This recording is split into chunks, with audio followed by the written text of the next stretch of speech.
श्रीमद जन तांत्रिक मंडलाचार्य महाराज के चरणों में सत सत वंदन करता हूँ। उनके द्वारा विरचित श्री तारणतरण श्रावकाचार्य ग्रंथ की वाचना तारणतरण दिगंबर जन एवं सभा एवं तारणम ई पाठशाला के तत्वावधान में हो रही है। हम सब जीवों को गुरु महाराज की वाणी आत्मसात हो, आचरणों में आए, इस भावना के साथ गुरु चरणों में नमन करता हुआ ग्रंथ का मंगलाचरण। देव देवम नमस्कृतम लोकालोक प्रकाशकम त्रिलोक्यम भुवनारथम ज्योति ओंकारम च विंदते। गुरु महाराज के चरणों में पुनः पुनः कोटि कोटि वंदन करता हुआ महाराज जी को भी नमन करता हूँ। यहाँ संदर्भ है श्री तारणतरण श्रावकाचार्य ग्रंथ की गाथा क्रमांक 105। प्रसंग है अधर्म के लक्षणों के अंतर्गत दूसरा लक्षण विकथा। व्यर्थ की लौकिक कारणभूत कर्मबंध के आश्रव अधर्म का हेतु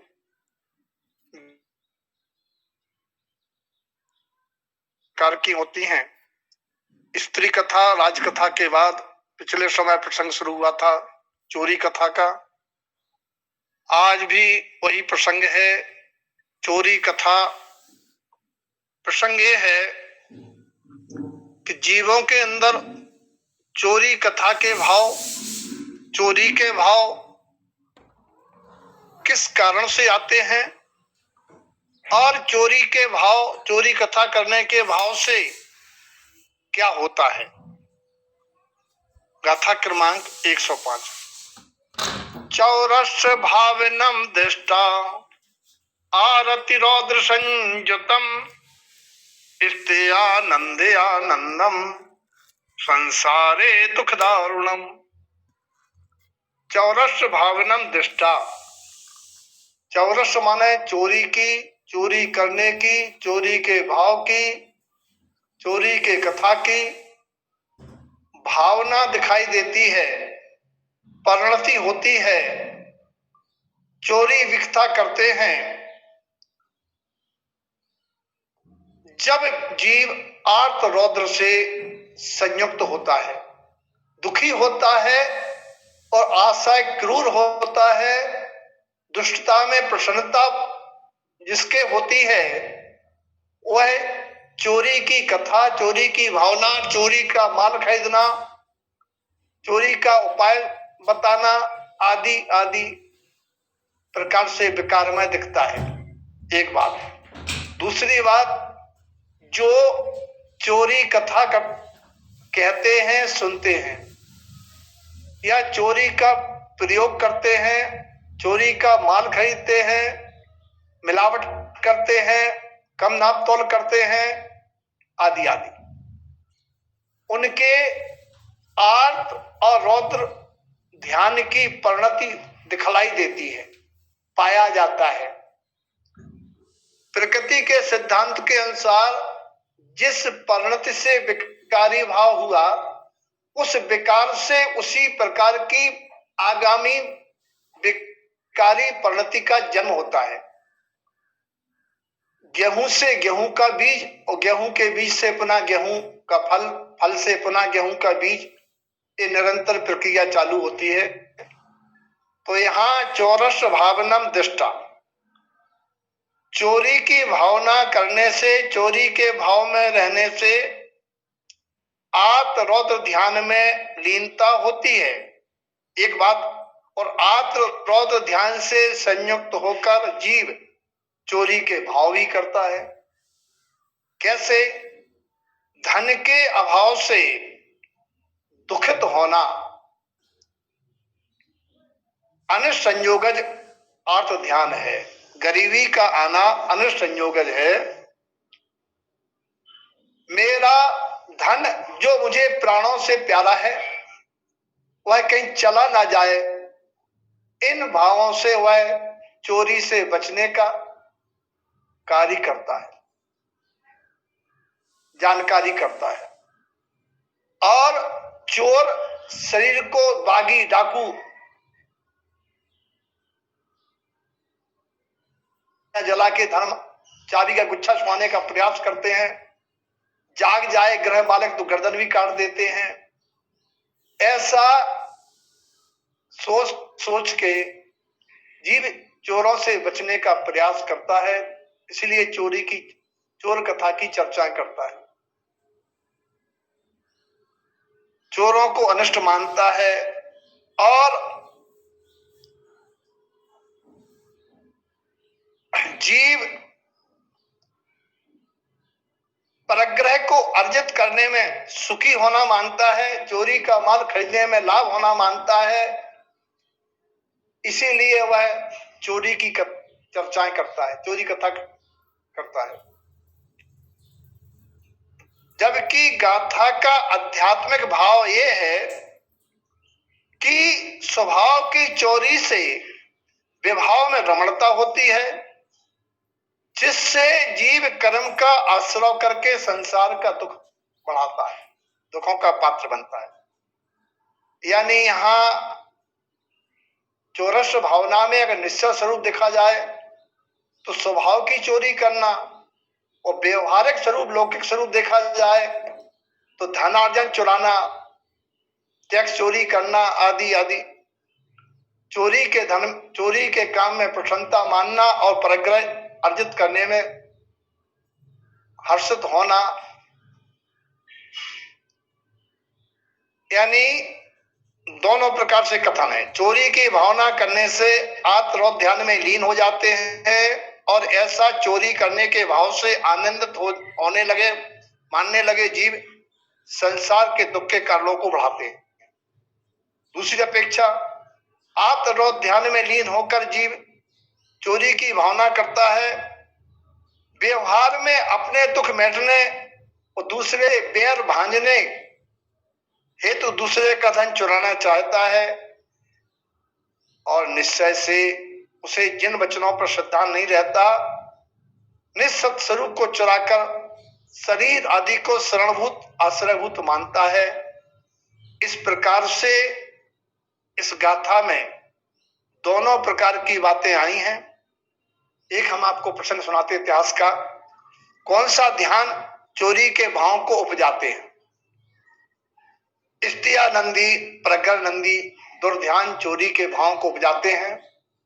गुरु महाराज श्यामर खेड़ी के दिया वन में साधु दशा के पूर्व तपस्या में साधना में लीन थे। वहां से निकलने वाले शक्कर के बोरे लेके जाता। गुरु महाराज गुफा में बैठे थे, दिख रहे थे। वो व्यक्ति ने जाके देखा कोई महाराज बैठे हैं, दर्शन करके आते हैं, आशीर्वाद लेके आते हैं। पहुंचा, प्रणाम किया। गुरु भाई ने पूछा कौन हो भाई? बोले महाराज हम बंजारे हैं, व्यापारी हैं। क्या ले जा रहे हो भाई? उसके मन में एक शंका हुई कि कहीं साधु, कहीं यहाँ तपस्वी के वेश में कोई चोर तो नहीं छिपा। उसने मिर्सा नंदी रौद्र ध्यान के तहत झूठ बोला कि महाराज नमक के बोरे हैं।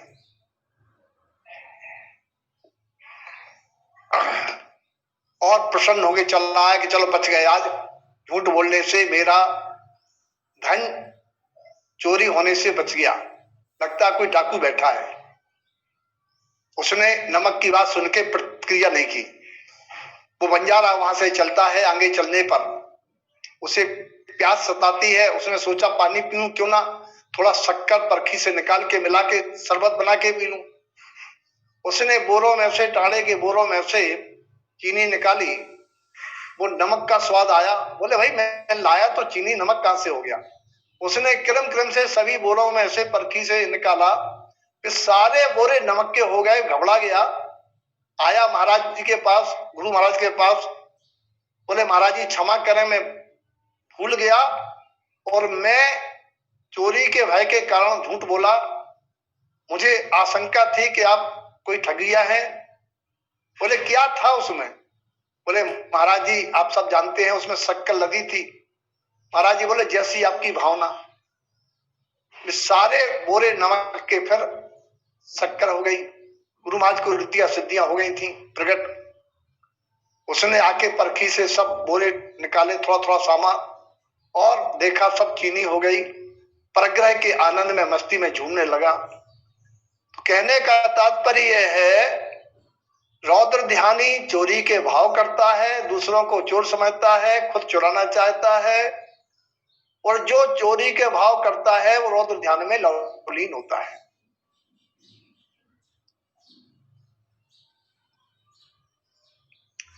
तो इस गाथा का अभिप्राय पकड़ में आया होगा।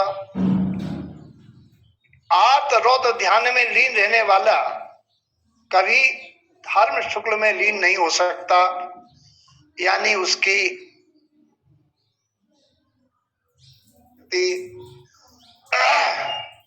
आत्म स्वरूप पर दृष्टि नहीं होना, आत्म अनुभव का लक्ष्य नहीं होना, आत्मा का विचार ही नहीं आना, निश्चय से यही स्थियानंद आनंदम है।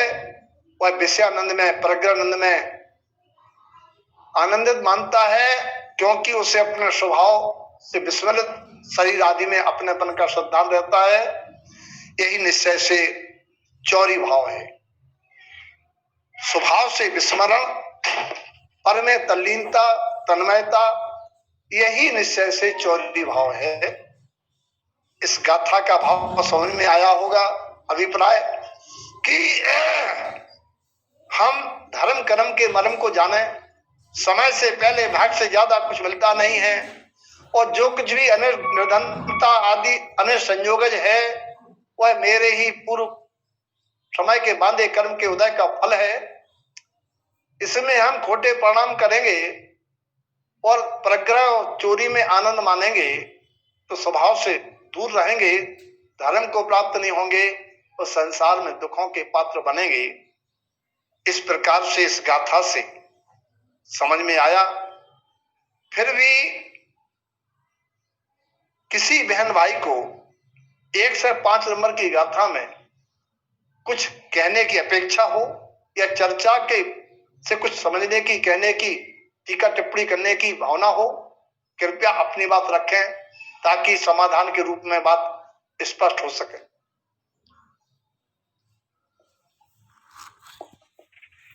जिस भी साधर्मी को कोई भी शक हो, गाथा नंबर 105 में कुछ समझ ना आया हो, वो अपनी शंका सामने रख सकते हैं। नहीं महाराज जी, अभी तो कोई भी रेज हैंड नहीं है। चलिए तो आज एक नई चर्चा करते हैं। एक रेज हैंड आ गया है शिखा जैन जी का। जी जी जी शिखा जी। तानतन महाराज जी। जय तानतन बेटा। महाराज जी, आपने जो बोला ना गेहूं से अनाज उत्पन्न होता और अनाज से फिर गेहूं, है? आपने बोला ना गेहूं से अनाज होगा और अनाज बीज से फिर गेहूं। कहने का तात्पर्य यह है कि कोई भी अनाज उसी से उत्पन्न होगा जिसका बीज बोया जाए। अगर गेहूं बोएंगे तो अनाज होगा गेहूं का, चावल नहीं होगा। यानी कहने का तात्पर्य यह है, जिन मूलभूत विकारी परिणत से विकारमय परिणति होती है, उसका फल भी उसी विकारों का जन्मना है।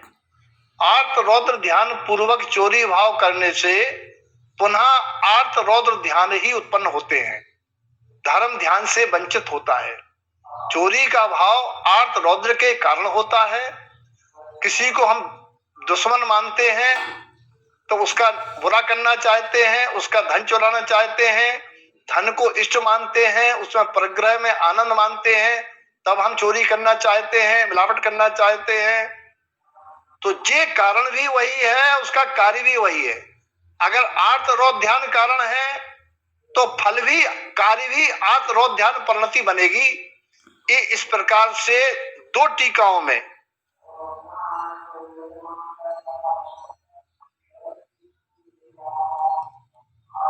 करने से जीव आर्त रौद्र ध्यान में लीन हो जाते हैं। कहने का तात्पर्य यह है कि विकार की जननी भी विकार है विकार की जननी स्वभाव नहीं है और स्वभाव का आश्रय विकार नहीं है। स्वभाव के आश्रय से विकार नहीं होता, यानी विकार से ही विकार उत्पन्न होते हैं और उस विकारी परिणति में रह के ही जीव संसार का दुख भोगता है। अब बताइए शिखा जी, आप क्या कहना चाह रही थी? कथन आप फिर से कह दिया।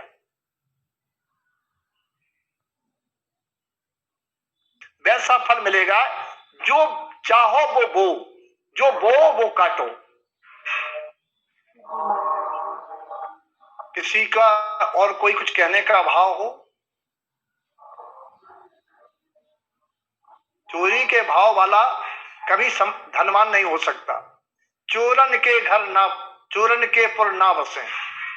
चोरी भाव करने वाला कभी धनी समृद्ध नहीं हो सकता। आज एक नई बात चर्चा आपके सामने आएगी कि विकथाएं भी 4 होती हैं मूल में, और रौद्र ध्यान भी 4 प्रकार के होते हैं। तो किस विकथा करने से कौन सा रौद्र ध्यान उत्पन्न होता है? कोई बताना चाहेगा कि किस विकथा करने से कौन सा रौद्र ध्यान उत्पन्न होता है?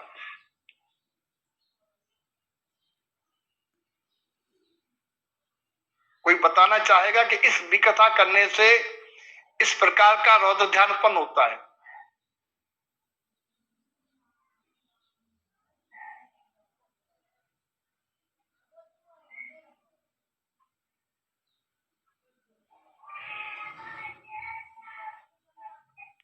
महाराज जी, राजकथा करने से हिंसानंदी व अनर्थानंदी ध्यान होता है। बिल्कुल सही उत्तर। और चोर कथा करने से परिग्रहानंदी और नरसानंदी ध्यान होता है। परिग्रहानंदी और चौर्यानंदी। चोर कथा करने से स्त्रियानंदी या चौर्यानंदी और परिग्रहानंदी। और 2 कथाएं शेष बची हैं।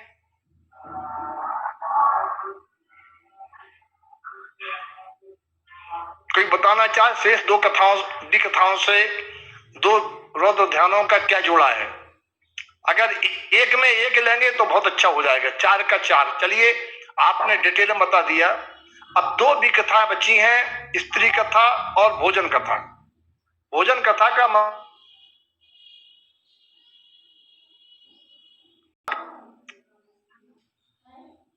अति वृद्धि को प्राप्त प्रीति द्वारा मैदा की पूड़ी, शक्कर, दही, बूरा इत्यादि अनेक प्रकार के असंग पान की चर्चा करना, या रसों की श्रेष्ठ भोजन की चर्चा करना, रुचिकर पदार्थों की बार बार चर्चा करना, ये सब भोजन कथा के अंतर्गत होता है। तो स्त्री कथा से कौन सा रौद्र ध्यान उत्पन्न होता है?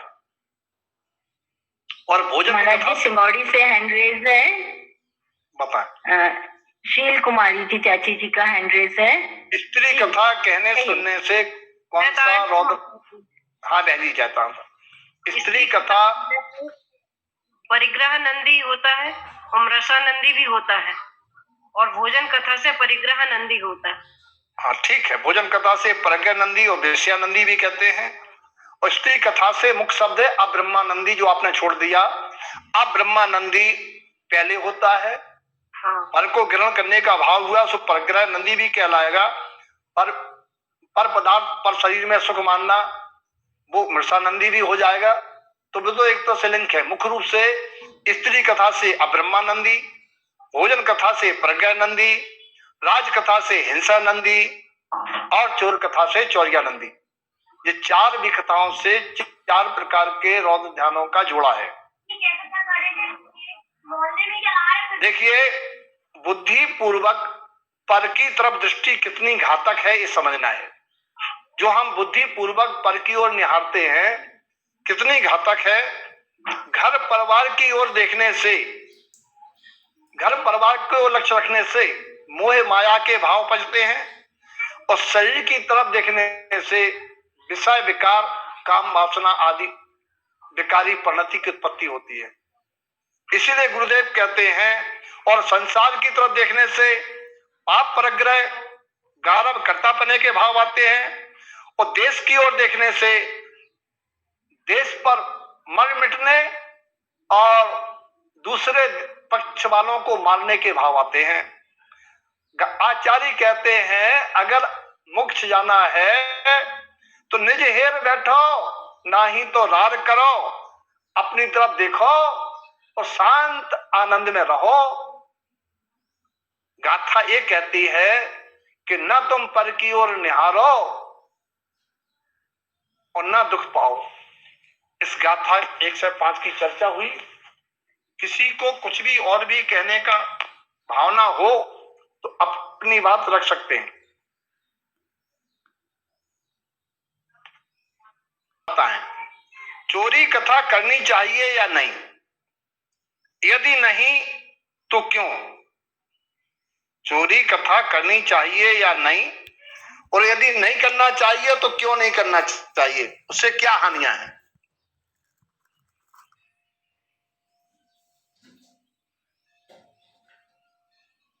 इस प्रश्न का जवाब जो कोई भी देना चाहता है वो रेज हैंड कर लें।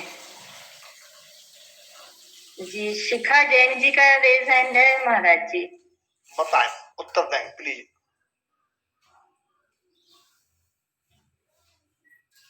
और वीना जैन जी का भी है। पहले शिखा जैन जी को कर लेते हैं, फिर वीना जी से भी पूछ लेंगे। जी शिखा जी।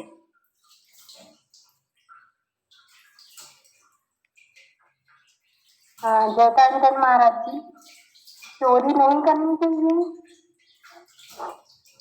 आवाज आ रही चोरी है? कथा आ रही है? हाँ, चोरी आवाज आ रही कथा है। करनी चाहिए? चोरी कथा करनी चाहिए या नहीं? सुनना चाहिए या नहीं? यदि नहीं तो क्यों नहीं? चोरी कथा न करनी चाहिए और न सुननी चाहिए। क्यों? क्योंकि ये भाव तो हमारा खराब होगा ही। क्या भाव खराब होगा? क्या क्या क्या हो जाएगा सुन के? हमारे आशीर्वाद परिणाम बिगड़ते हैं। मतलब क्या होता है? हमारी कैसी परिणति हो जाती है? परिणति मतलब हमें कैसा लगने लगता है अगर चोरी की बातें सुनते सुनते हमें कैसा लगने लगता है?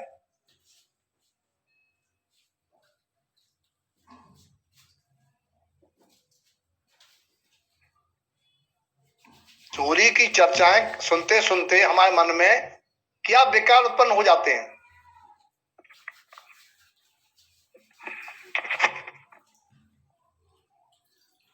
कोई और बताना चाहे? अंजलि भाभी का भी रेज हैंड है। जी पहले मीना जी से पूछ लीजिए, फिर नम्रता जी को बाद में बुलाइए। वो तो पंडित जी की बेटी है, नम्रता जी बता ही देंगे। वीना जी का लोअर हैंड हो गया महाराज जी, अब वो नहीं बताना चाह रही हैं। इतने लोग सुन रहे हैं 2 दिन से चोरी कथा। मैंने साधारण सी बात पूछी। हाँ बहन जी, जयतारण साहब जी। जय तारण महाराज जी, चोरी कथा सुनने से जैसा कि अभी शिखा जी ने बताया, आत्मरोध परिणाम तो बढ़ते ही हैं और यह भाव और पर भाव भी बिगड़ जाता है और तो हमारे भाव भी दुष्परिणाम वाले हमारे भाव रहते हैं। कैसे भाव रहते हैं? वो तो आपने सारी बातें बढ़िया कही। मतलब सामान्य रूप से कैसे भाव हो जाते हैं? उन भावों का नाम बताएं कि हमारे ये भाव हो जाते हैं चोरी कथा सुनने कहने से। महाराज जी हाँ, अंजलि भाभी आप कंप्लीट करना चाह रही हैं? चलिए सुनिए। ईर्ष्या के भाव तारण महाराज जी। हाँ, हिंसा के भाव होते हैं। ये भाव परभाव होता है और चोरी के भाव होने लगते हैं और चौर्यरंदी रौद्र ध्यान होता है उससे। सही। देखिए सामान्य रूप से बताना था अच्छा, आपके सबके उत्तर सही है। सामान्य बात यह है कि डाकू चोरियों की बात सुनते ही भयभीत हो जाता है। भय होने से आत्मशुद्ध नहीं रहती और किम कृत्य विमूढ़ भौचक्का हो जाता है। दूसरी बात, चोरी की बात सुनते ही चोरी का माल खरीदने की भावना होती है। चोरी कथा से हम भी चोरी करें और हम भी मिलावट करके बेचें और हम भी कम ज्यादा तोलें और हम भी बड़े आदमी हो जाएं, ऐसे भावना होती है। तो जो प्रायः हम प्राणियों के जीवन में जो दोषपूर्ण जीवनचर्या होती है इस परिप्रेक्ष्य में बताना था। बात बिल्कुल सही है, प्रज्ञा नंदी उसी को कहते हैं कि हमारा पैसा बढ़ जाए उसको आनंद आ रहा है। चौरिया नंदी का मतलब है दूसरे का धन चुराने के भाव में प्रसन्नता होना।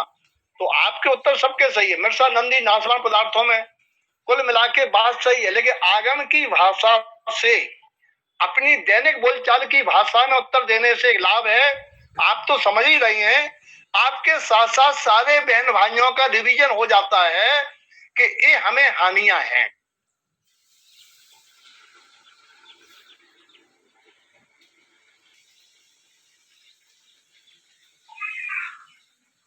जब एक अभी आप सबने एक सुर से कहा चोरी कथा ना ही करना चाहिए और चोरी कथा ना ही सुनना चाहिए, तो फिर जिनवाणी में, प्रथमान योग के ग्रंथों में, पुराणों में विद्युत चोर और अंजन चोर की कथाएं क्यों लिखी गई हैं?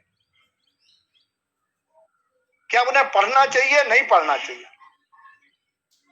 जी, नवनीता जी का हैंड रेज आया महाराज जी। सबसे पहले बताएं। जी चाची जी। जय तारण तरण महाराज जी। जय तारण बेटा। प्रथमानी योग लिखा ही इसीलिए गया और अनुयोगों में सर्वप्रथम, आवाज थोड़ी हमें, हाँ क्या? अनुयोगों में सर्वप्रथम यही बताया गया कि पहले प्रथमानी योग का स्वाध्याय करें। चारों अनुयोगों में से प्रथम अपन प्रथमानी योग को लेते क्यों? क्योंकि हम उससे सीखते हैं।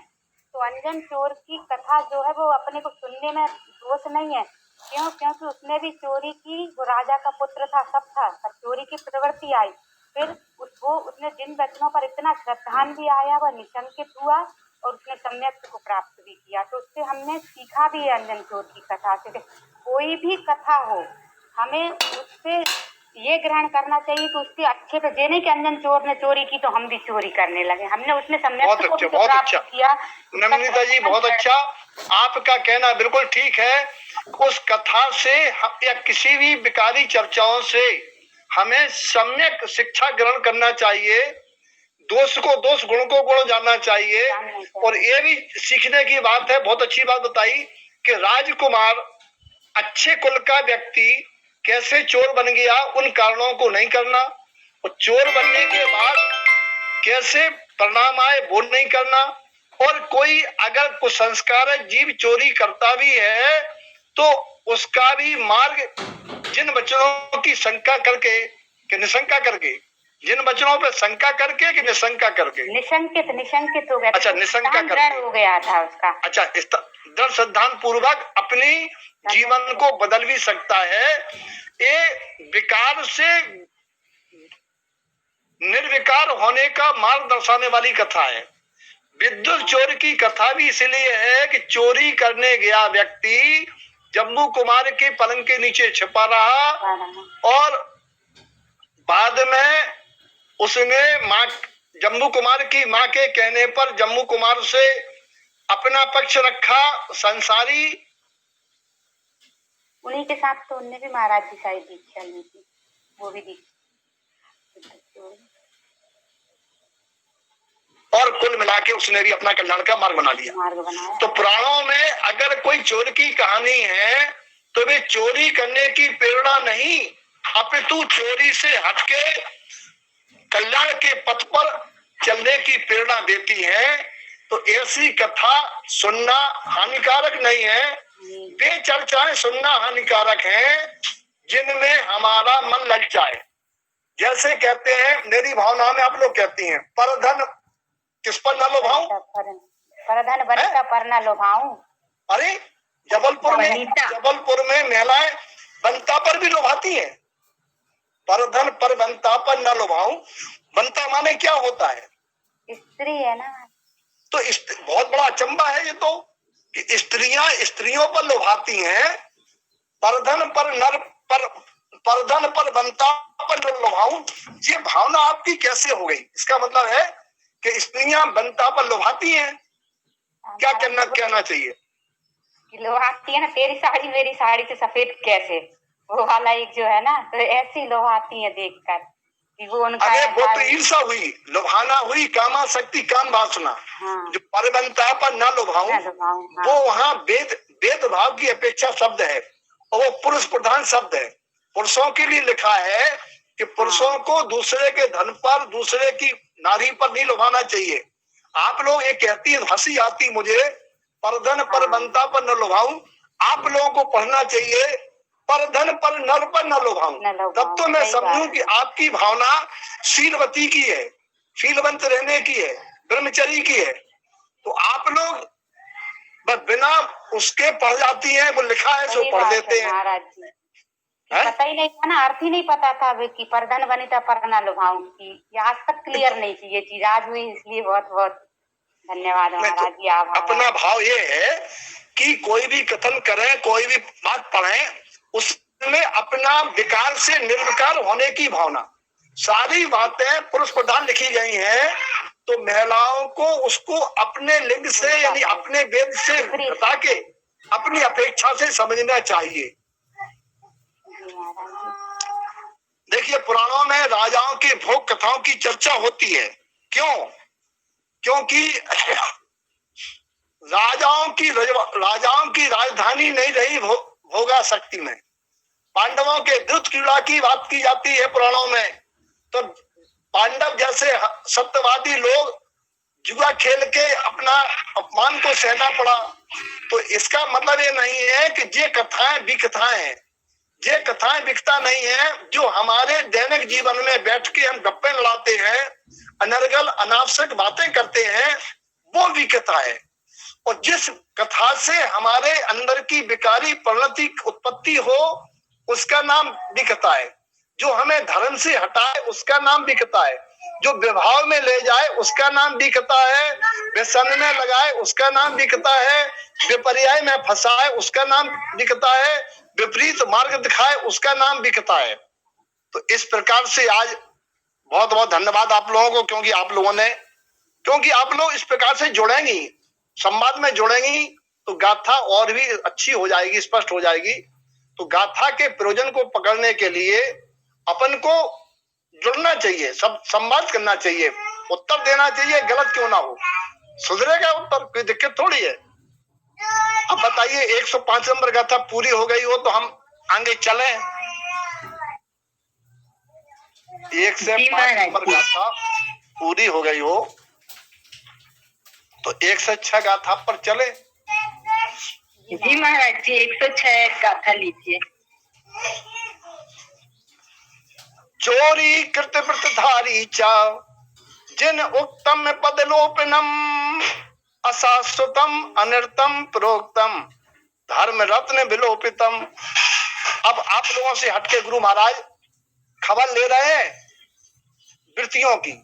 अभी तो आवृत्तियों की बात चल रही थी, अब गुरु महाराज कह रहे हैं सुनो, महावृत्ति वृत्तधारी में दोनों आ जाएंगे, चाहे वो अनुवृत्ति हो चाहे महावृत्ति हो, चाहे अनुवृत्ति हो चाहे महावृत्ति हो। गुरु महाराज कह रहे चोरी कृतम, वो भी चोरी करता है। लोग सुन के बड़ा ताज्जुब मानते हैं कि व्रतधारी होके चोरी, ये तो एक अजीब बात है। व्रतधारी का मतलब ही होता है जिसने पापों से विरक्ति ले ली है। व्रत का मतलब ही होता है पापों से विरक्त होना व्रत है, सल्लों से विरक्त होना व्रत है। तो व्रतधारी होकर के चोरी करता है, इस समझ में नहीं आई बात। वृत्ति भी कह रहे हैं और चोर भी कह रहे हैं गुरु महाराज। गाथा आपके लिए नहीं है, लेकिन हाँ, अगर आप उपवास करती हैं, एक लौकिक व्रत करती हैं, तो आपके लिए भी है। पापों से दूर हटती हैं तो भी आपके लिए है। तो चोरी कृत व्रतधारी चा,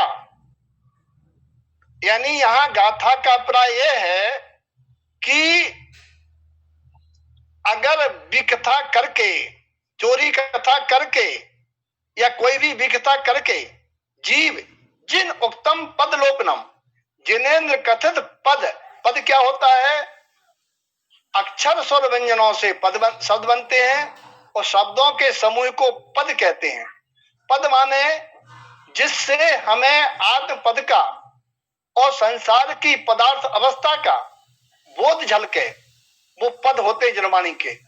पद जनवाणी के पद से अपने पद का परिचय हो, इसलिए वो पद कहलाते हैं। तो जिनेन्द्र कथित पद या जिनेन्द्र कथित वाक्यों का, जिनेन्द्र कथित सिद्धांतों का, जिन चर्चा का जो लोप करता है, यानी अन्यथा कथन करता है, यथार्थ निरूपण नहीं करता है, विपरीत कथन करता है, जल अचेतन में देवत्व बताता है, ये सारे व्रतधारी चोरी करते हैं। और अपने पद का लोप किया माने स्वभाव की चोरी करता है, निश्चय से स्वभाव की चोरी करता है। व्यवहार में उसे चोरी का दोष आता है, क्योंकि जिनेंद्र कथित वाणी का लोप करता है, अन्यथा प्रलाप करता है, वचनालाप करता है। बोले महाराज कैसा? शाश्वतम अनृतम प्रोक्तम, जो अशाश्वत है, जो सदाकाल रहने वाला नहीं है, विनाशिक है, क्षणभंगुर है, अगली पर्याय में साथ जाने वाला नहीं है, नाशवान है। प्रोक्तम, उनमें इष्टता बताता है, उनमें अपनापन बताता है, उनको हितकारी बताता है, उनकी चर्चा करता है। और धर्म रत्न विलोपतम, और सब धर्म का लोप करता है, आत्म स्वभाव रूप आत्म धर्म का लोप करता है, अपने स्वरूप को गोपन करता है, क्यों गोपन शब्द भी आया है। तो आचार्य कहते हैं कि अगर अचौर्य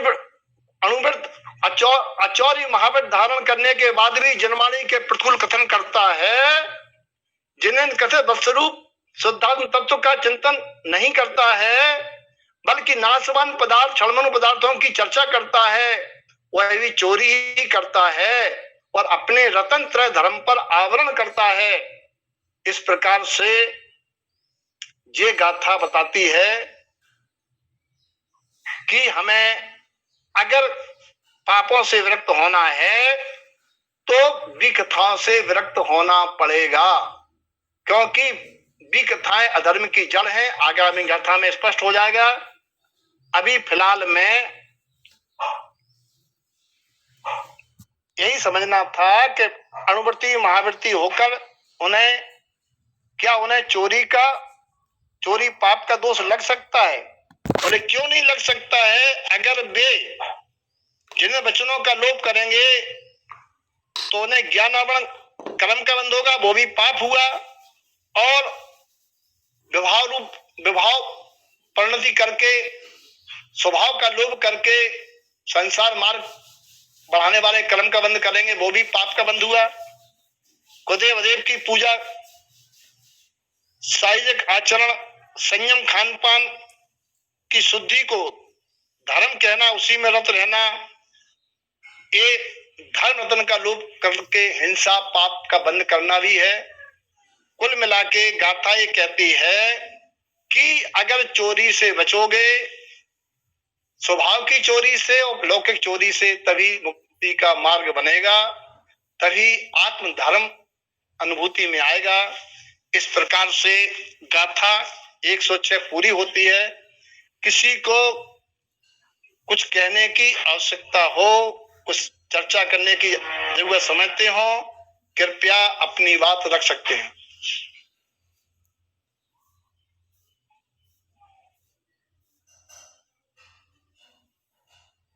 ज्योतिष के संबंध